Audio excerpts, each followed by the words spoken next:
محمد كما صليت على إبراهيم وعلى آل إبراهيم إنك حميد مجيد اللهم بارك على محمد وعلى آل محمد كما باركت على إبراهيم وعلى آل إبراهيم إنك حميد مجيد اللهم صل على محمد وعلى آل محمد كما صليت على إبراهيم وعلى آل إبراهيم إنك حميد مجيد اللهم بارك على محمد وعلى آل محمد كما باركت على إبراهيم وعلى آل إبراهيم إنك حميد مجيد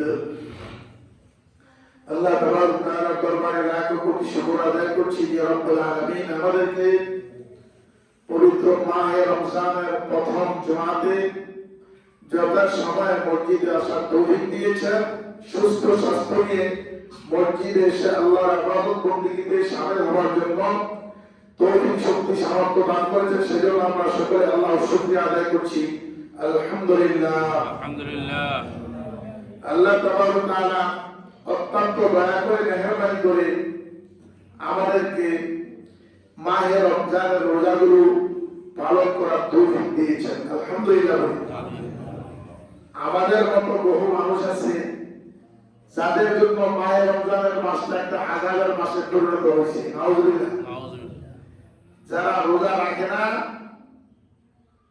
রোজা ছাড়তেও কষ্ট রাখতেও কষ্ট পারে না এই ধরনের মানুষের জন্য মাহে রমজানটা একটা কি আযাবের মাস আসলে এটা আল্লাহ পাক রব্বুল আলামিন রহমতের মাস হিসেবে দিয়েছিলেন মাগফিরাতের মাস হিসেবে দিয়েছিলেন নাজাতের মাস হিসেবে দিয়েছিলেন আল্লাহ পাক রব্বুল আলামিন আমাদের জন্য রহমত মাগফিরাত নাজাতের মাস হিসেবে দিয়েছেন আমরা যেন সেভাবে যথাযোগ্য মর্যাদা দিয়ে মাহে রমজানের রোজাগুলো যথাযথভাবে পালন করতে পারে আদায় করতে পারে সেই তৌফিক যেন আল্লাহ পাক আমাদেরকে দান করে সবাই মিলে আল্লাহুম্মা আমিন প্রিয় ভাই বন্ধুগণ মাহে রমজান সম্পর্কে গত জুমাতে সামান্য আলোচনা করেছিলাম সময় কম অল্প সময়ের ভিতরে আলোচনা করতে হয় তো আল্লাহ পাক রব্বুল আলামিন এই মাহে রমজান সম্পর্কে কোরআন হাকিমের মধ্যে বলেছেন বিসমিল্লাহির রহমানির রহিম শাহরু রমাদান আল্লাযী উনজিলা ফীহিল কুরআন হুদাল লিন-নাস ওয়া বাইয়িনাতিন মিনাল হুদা ওয়াল ফুরকান ফামান শাহিদা মিনকুমুশ শাহরা ফালইয়াসুম ওয়া মান কানা মারিদান ওয়া আলা সাফারিন ফাইদাতুন মিন আইয়ামিন উখরা গত সপ্তাহে কিছু অংশ আলোচনা করেছিলাম আর কিছু অংশ আজকে আলোচনা করব আল্লাহ পাক রব্বুল আলামিন আমাকে আলোচনা করবার আপনাদেরকে শুনবার এবং এরই ভিত্তিতে আমল করবার তৌফিক আমাদের সবাইকে আল্লাহ পাক দান করুন সবাই বলি আল্লাহুম্মা আমিন শাহরুর রমাদান এটা হলো রমজানের মাস এই মাস এমন একটি মাস উনজিলা ফীহিল কুরআন সেই মাসে কোরআনকে নাযিল করা হয়েছে সুবহানাল্লাহ তাহলে কোরআন নাযিলের মাস কোনটি কোরআন নাযিলের মাস কোনটি রমজান মাস এই জন্য রমজান মাসে কোরআন নাযিল হওয়ার কারণে রমজানের মর্যাদা কম না বেশি বেশি বেশি উনজিলা ফীহিল কুরআন এটা এমন এক মাস রমজান মাস যে রমজান মাসের মধ্যে কোরআনকে নাযিল করা হয়েছে কি জন্য কোরআন নাযিলের উদ্দেশ্য কি কোন কারণে কোরআন নাযিল হলো হুদাল লিন-নাস সুবহানাল্লাহ সুবহানাল্লাহ হুদাল লিন-নাস হুদাল লিল-মুমিনিন হুদাল লিল-মুত্তাকিন হুদাল লিল-মুসলিমিন এরকম কথা এখানে বলা হয় না এখানে বলা হয়েছে হুদাল লিন-নাস নাস এটা সমস্ত মানব জাতির জন্য মানব সম্প্রদায়ের জন্য হিদায়াতের গ্রন্থ সুবহানাল্লাহ কেউ যদি আল্লাহকে পেতে চায় আল্লাহ পাকের সন্তুষ্টি অর্জন করতে চায় পরকালে জাহান্নাম থেকে নাজাত চায় জান্নাত লাভ করতে চায় পৃথিবীর কোন মানুষ এবং তার চাইলে তার কাছে একটি পথটাই খোলা আছে, সেই পথ হলো কোরআনের পথ, আর সেই পথটা হলো কোরআনের পথ। এছাড়া বিকল্প আর কোনো রাস্তা নাই। হুদাল লিন্নাস, এটা মানব জাতির জন্য, মানব সম্প্রদায়ের জন্য একমাত্র হিদায়াতের গ্রন্থ এই কোরআন। এখন আপনারা প্রশ্ন করতে পারেন, মানুষের জন্য কোরআন হিদায়াতের গ্রন্থ, তাহলে জিন জাতির জন্য? জিন জাতির জন্য এই কোরআনই একমাত্র এখন বর্তমানে হিদায়াতের গ্রন্থ। জিন জাতির জন্য আর কোনো নবী আসবে না, জিন জাতির জন্য আর কোনো গ্রন্থ আসবে না। মানব এবং দানব এই উভয় জাতির জন্য একমাত্র হিদায়াতের গ্রন্থ হলো এই মহাগ্রন্থ আল কোরআনুল কারীম। আল্লাহ পাক রব্বুল আলামিন এমন এক গ্রন্থ আমাদেরকে দিয়েছেন, সেই গ্রন্থের উসিলায়, সেই গ্রন্থের উপর আমল করার কারণে, যে গ্রন্থকে বিশ্বাস করার কারণে, যে গ্রন্থকে নিজেদের মাথার তাজ করার কারণে আমাদেরকে আল্লাহ পাক রব্বুল আলামিন পরকালে নাজাত দিয়ে দিবেন, জান্নাত দান করবেন এবং দুনিয়াতে মাগফিরাত দান করবেন। সুবহানাল্লাহ। দুনিয়াতে যদি আল্লাহ পাক কোন বান্দাকে মাগফিরাত দিয়ে দেয়, তাহলে পরকালে তার কোনো বিপদ আছে? আর কোনো বিপদ নাই। এই মাগফিরাতের জন্য কোন পন্থা, কিভাবে মাগফিরাত চাইতে হবে, কিভাবে মাগফিরাত পাইতে হবে, এর বর্ণনা কোরআনে হাকিমের মধ্যে আছে কি নাই? আছে। এইজন্য আল্লাহ পাক রব্বুল আলামিন বলেন হুদাল লিন্নাস, এটা মানুষের জন্য, মানব সম্প্রদায়ের জন্য, মানব জাতির জন্য একমাত্র হিদায়াতের গ্রন্থ। হিদায়াতের যাবতীয় কথা ওয়াবাইয়িনাতিন মিনাল হুদা ওয়াল ফুরকান, আর এই হিদায়াতের যাবতীয় কথা বিস্তারিতভাবে এই কোরআনের মধ্যে বর্ণনা করা হয়েছে। সুবহানাল্লাহ। এবং এটা হলো ন্যায় অন্যায়ের মধ্যে পার্থক্য সৃষ্টিকারী একটি গ্রন্থ। সুবহানাল্লাহ। ভালো এবং মন্দের মধ্যে পার্থক্য সৃষ্টিকারী একটি গ্রন্থ, সঠিক এবং বেঠিকের মধ্যে পার্থক্য সৃষ্টিকারী একটি গ্রন্থ, ভালো এবং মন্দের মধ্যে পার্থক্য সূচিত করার একটি গ্রন্থ। সুবহানাল্লাহ। আমরা সাধারণত বলে থাকি অমুক মানুষটা খুব ভালো, অমুক মানুষটা খুব ভালো। আসলে ভালো এবং মন্দের মানদণ্ড এটা নির্ধারণ করবেন কে? আল্লাহ পাক। আর এই ভালো এবং মন্দ কাউকে যদি মাপতে হয়, এই কোরআন দিয়েই মাপতে হবে। সুবহানাল্লাহ। কোরআনের আলোকে কোন ব্যক্তি যদি ভালো হয়ে যায়, তাকে ভালো বলা যাবে। আর কোরআনের আলোকে যদি কোনো ব্যক্তিকে ভালো বলা না যায়, আমরা আমাদের বক্তারা যতই ভালো বলি না কেন, আল্লাহ পাকের কাছে ভালো হিসাবে সেই ব্যক্তি স্বীকৃতি পেতে পারে না। সুতরাং আল্লাহ পাক রব্বুল আলামিন কোরআনে কারীমকে বলছেন হুদাল লিন্নাস, এটা মানব জাতির একমাত্র হিদায়াতের গ্রন্থ। এই মাহে রমজানে কোরআন নাযিল হওয়ার কারণে মাহে রমজানের মর্যাদা যেমন বেড়ে গেছে, এই মাহে রমজানে কোরআন যদি কোনো ব্যক্তি তেলাওয়াত করে, ওই ব্যক্তির জন্য মর্যাদা কি বাড়ার কথা না কমার কথা? বাড়ার কথা। আসলে আমরা সেটা কি করতে পারি? সেটা আমরা করতে পারি না। করার জন্য চেষ্টা করার দরকার আছে ভাই? আছে ভাই, আছে ইনশাআল্লাহ। আল্লাহ পাক রব্বুল আলামিন মাহে রমজানটাকে ইবাদত বন্দেগীর মাধ্যমে, কোরআন তেলাওয়াতের মাধ্যমে, তাসবিহ তাহলিলের মাধ্যমে, তওবা ইস্তিগফারের মাধ্যমে, জিকির আজকারের মাধ্যমে আল্লাহ পাক রব্বুল আলামিনের সন্তুষ্টি অর্জন করার জন্য যাবতীয় মন্দ কাজকে পরিহার করার মাধ্যমে এবং আল্লাহ পাক রব্বুল আলামিনের সন্তুষ্টি অর্জন করার জন্য যাবতীয় নেক কাজগুলো সম্পাদনের মাধ্যমে কাটাবার তৌফিক আমাদেরকে আল্লাহ পাক দান করুন। সবাই বলে আল্লাহুম্মা আমিন। গত সপ্তাহে বলেছিলাম, এই মাহে রমজানের রোজাগুলো যদি রাখতে গিয়ে কোনো ব্যক্তি কষ্ট হয়ে যায়, অসুস্থ হয়ে যায়, পীড়িত হয়ে যায়, অথবা সফরে থাকে, তার জন্য রক্ষণ আছে। মনে আছে তো আপনাদের? মাসলা মাসাইল আর এখন করছি না, যেহেতু গত সপ্তাহে আলোচনা করেছি, তার জন্য রক্ষণ ছুটি আছে।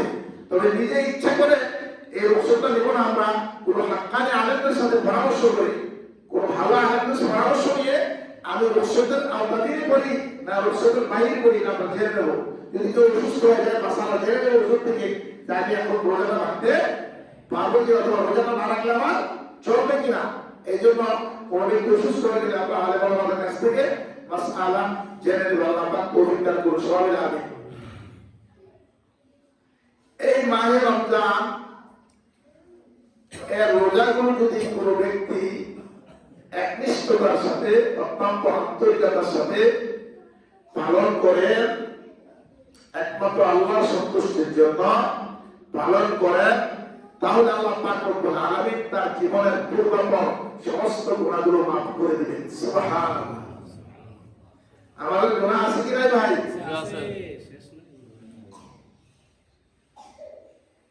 আমাদের অনেক কিছু গণনা আছে। ঘরে কত টাকা আছে এটা গণনা আছে। কটা স্টিলের আলমারি আছে এটা গণনা আছে। কয়খানি জমি আছে এটা গণনা আছে। কয়টা দোকান আছে এটা গণনা আছে। ব্যাংকে ব্যালেন্স কত আছে গণনা আছে। কিন্তু আমাদের গুনাহের কোনো গণনা আমাদের কাছে নাই। এত অধিক গুনাহগার আমরা। আল্লাহ পাক রব্বুল আলামিনের প্যারা হাবিব বলেন, কোন ব্যক্তি যদি ইহতিসাবের সাথে, আন্তরিকতার সাথে, ইখলাসের সাথে রমজানের রোজাগুলো পালন করে, আল্লাহ পাক রব্বুল আলামিন তার পূর্বাপর জীবনের সমস্ত গুনাহগুলো মাফ করে দিবেন। সুবহানাল্লাহ। আমরা কি সকলে মাফ পেতে চাই? ইনশাআল্লাহ। চাইলে রমজানের রোজাগুলো আমরা যথাযথভাবে আল্লাহ রাসূল সাল্লাল্লাহু আলাইহি ওয়াসাল্লাম যেভাবে আমাদেরকে শিক্ষা দিয়েছেন সেইভাবে পালন করার চেষ্টা করব। আল্লাহ পাক আমাদেরকে তৌফিক দান করুন, সবাই আল্লাহুম্মা আমিন।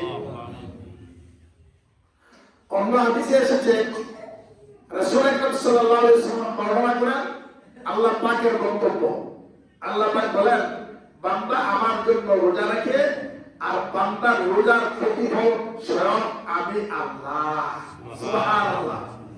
সুবহানাল্লাহ বলবেন না? সুবহানাল্লাহ। জান্নাতের মালিক কে? আল্লাহ। জান্নাত তৈরি করেছেন কে? আল্লাহ। জাহান্নামের মালিক কে? আল্লাহ। জাহান্নাম তৈরি করেছেন কে? আল্লাহ। এই পৃথিবীর মালিক কে? আল্লাহ। এটা তৈরি করেছেন কে? আল্লাহ। তাহলে মহাবিশ্ব যিনি তৈরি করলেন, জান্নাত জাহান্নাম যিনি তৈরি করলেন, এটার মালিক যিনি, তিনি যদি কোনো ব্যক্তির জন্য হয়ে যায়, তার কোনো আর পেরেশানির কোনো চিন্তা আছে? নাই।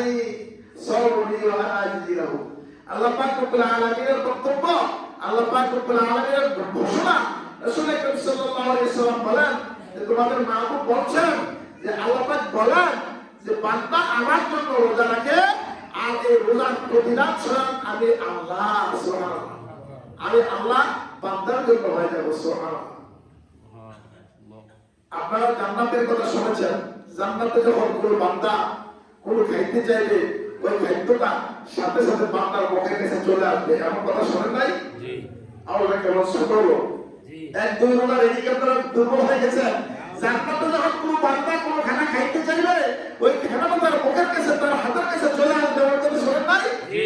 সমস্যা তো কিভাবে আসবে? ওই জান্নাতের খাদ্যের মালিক যিনি, জান্নাতের মালিক যিনি, আমার আপনার মালিক যিনি, এই দুনিয়ার মালিক যিনি, গোটা বিশ্ব মহাবিশ্বের মালিক যিনি, উনি যদি কাউকে কোনো কিছুকে এরকম অর্ডার করেন, এবং অর্ডার অমান্য করার কোনো ক্ষমতা কি কারো আছে? নাই। আল্লাহর পক্ষ থেকে জান্নাতের সমুদায় নিয়ামতকে এমন ভাবে অর্ডার করা হয়েছে যে আমার বান্দা যখন কোনো কিছু চাইবে,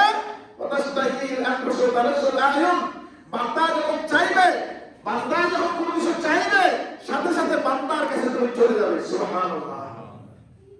এটা কি সম্ভব? সম্ভব। কিভাবে সম্ভব না? আমরা বিছানার শরীর থেকে রিমোট দিয়ে টিভি চালু করি, রিমোট দিয়ে টিভি করি বন্ধ করি, ফ্যান চালু করি, ফ্যান বন্ধ করি। এই টিপের দ্বারা যদি বিছানার শরীরে একটা ফ্যান চালু করা যায়, দূরে একটা ফ্যান বন্ধ করা যায়, তাহলে এটা আল্লাহর পক্ষে কি সম্ভব হয়? অবশ্যই সম্ভব। এজন্য ভাই বন্ধুগণ, আল্লাহ পাক রব্বুল আলামিন বলেন বান্দা আমার জন্য রোজা রাখে আর বান্দা যখন ইহতিসাবের সাথে, ইখলাসের সাথে আমার সন্তুষ্টির জন্য রোজা রাখে, আর ওই বান্দার পুরস্কার হলো এই যে আমি নিজেই বান্দার হয়ে যাব। সুবহানাল্লাহ। সুতরাং আমরা রোজাকে ওইভাবে পালন করার চেষ্টা করি। আল্লাহ পাক আমাদেরকে তৌফিক দান করুন, সবাই বলি আমিন। এই যে মাহে রমজান আসছে, আজকে মাহে রমজানের দ্বিতীয় দিন চলে যাচ্ছে। আল্লাহর মেহেরবানিতে আমরা ইনশাআল্লাহ ইবাদত বন্দেগীর জন্য প্রস্তুতি গ্রহণ করেছি কি সময়? হ্যাঁ। আপনারা বলবেন হুজুর আপনারা কোরআন তেলাওয়াত জানেন, আমরা তো কোরআন তেলাওয়াত জানি না। আমি বলবো না, এই কথাটা সঠিক না। আপনিও কোরআন তেলাওয়াত জানেন, আপনিও কোরআন তেলাওয়াত জানেন। কিভাবে? আপনি কি সূরা ফাতিহা জানেন না? আওয়াজ দিয়ে বলেন, সূরা ফাতিহা কি জানেন না? তো সূরা ফাতিহা কি কোরআনের সূরা নয়? উম্মুল কোরআন নয়? আপনি কি সূরা ইখলাস কুল হুয়াল্লাহু সূরা জানেন না? তো কুল হুয়াল্লাহু সূরা কি কোরআনের অংশ নয়? সুতরাং যদি কেউ স্বাভাবিকভাবে সাবলীলভাবে কোরআন তেলাওয়াত করতে নাও পারেন, অন্ততপক্ষে সূরা ফাতিহা, সূরা ইখলাস অথবা ছোট ছোট যে সূরাগুলো আপনার মুখস্থ আছে সেগুলো তো আপনি তেলাওয়াত করতে পারেন। এগুলো কি সম্ভব নয় আমাদের দ্বারা? এবারে সম্ভব নয়? সম্ভব। এই জন্য আমরা প্রস্তুতি গ্রহণ করবো। কি বলেন? আমরা ইচ্ছা গ্রহণ করবো, আমাদের সিদ্ধান্ত গ্রহণ করবো যে আমরা কি করবো? কোরআন তেলাওয়াত করবো।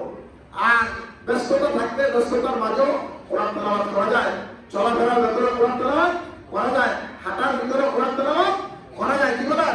আপনি হাঁটতেছেন, চলতেছেন, দোকানে বসে আছেন, এখন কোনো কাজ নাই, জমিনে যাচ্ছেন, আপনি চলতেছেন, এই মুহূর্তে কোরআন তেলাওয়াত করতে পারেন। সম্ভব কিনা ভাই? ইনশাআল্লাহ আমরা সকলে ইনশাআল্লাহ ইচ্ছা গ্রহণ করবো তো ভাই? আমরা সকল ইচ্ছা গ্রহণ করবো ভাই? বেশি না, বেশি পারেন না।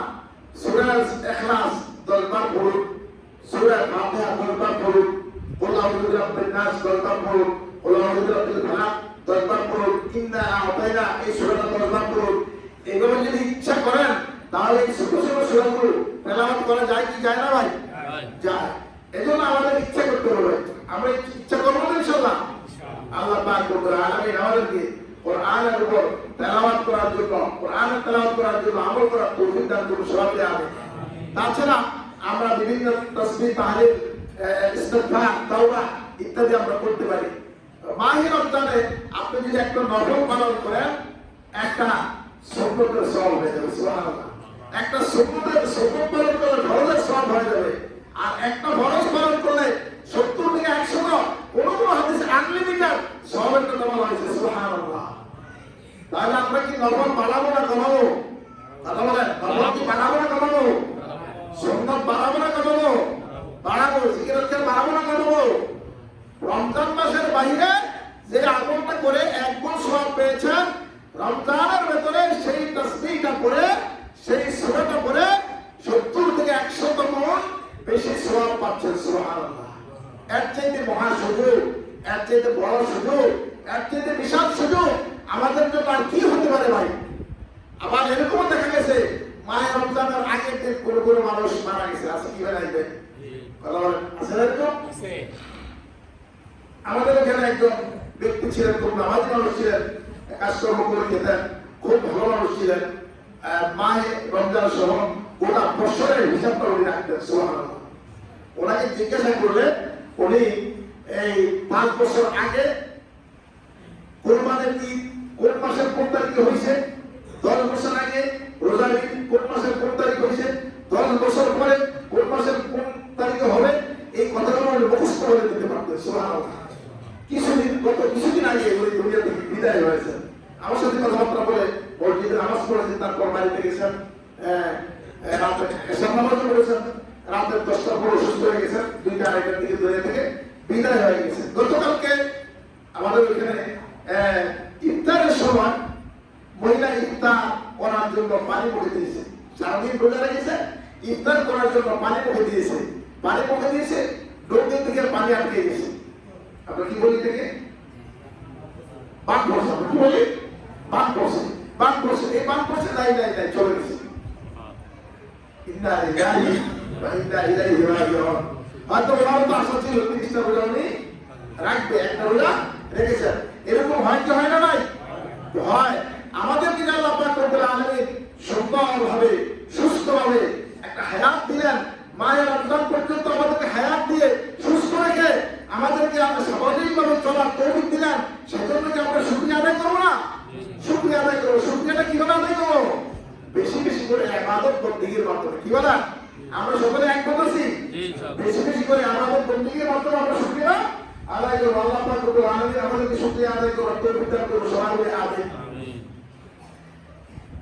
আল্লাহ পাক রব্বুল আলামিন সূরাতুল বাকারার এই অংশে একটা কথা বলছেন বড় আয়াত বলছেন ওয়াইদা সাআলাকা ইবাদি আন্নী ফাইন্নী করিব উজিবু দাওয়াতাদ দাঈ ইযা দাআনি ইয়া রাসূল আপনাকে আমার বান্দারা জিজ্ঞাসা করে ইবাদি আন্নী ফাইন্নী করিব আমার বান্দারা আমার সম্পর্কে আপনাকে জিজ্ঞাসা করে ফাইন্নী করিব আমি বান্দাদের কাছেই রয়েছি সুবহানাল্লাহ সুবহানাল্লাহ বলবেন না ফাইন্নী করিব আমি বান্দাদের কাছেই রয়েছি উজিবু দাওয়াতাদ দাঈ ইযা দাআনি বান্দারা যখন আমাকে ডাকে বান্দাদের প্রত্যেকটা ডাকের সাথে সাথে আমি আল্লাহ সাড়া দেই সুবহানাল্লাহ আমরা বলছি আল্লাহ আল্লাহ পাক বলে বান্দা কি জন্য আমাকে ডাকছো সুবহানাল্লাহ আমরা যখন বলি আল্লাহ আল্লাহ সাথে সাথে বলে ও আমার বান্দা ইয়া আব্দি তুমি আমার কাছে কি চাও বলো আমি তোমাকে দেব সুবহানাল্লাহ যেমন মহান মাহবুব আমাদের জন্য মাহে রমজানের মতো একটা ফজিলতওয়ালা মাস আমাদের কাছে উপহার দিয়েছেন সেই মাসটাকে আমরা যথাযোগ্য মর্যাদা দিয়ে আমলের সাথে জিকির আজকারের সাথে তাসবিহ তাহলিলের সাথে দান সদকার সাথে আমরা পালন করব আল্লাহ পাক রব্বুল আলামিন আমাদেরকে তৌফিক দান করুন সবাই আমিন আমরা সকলে এই ব্যাপারে একমত আছি ইনশাআল্লাহ আল্লাহ পাক কবুল করুন সবাই আমিন ওয়া আখিরু দাওয়ানা আলহামদুলিল্লাহি রাব্বিল আলামিন সকালে মসজিদে 1000 টাকা দিছে ওনার স্ত্রী নাই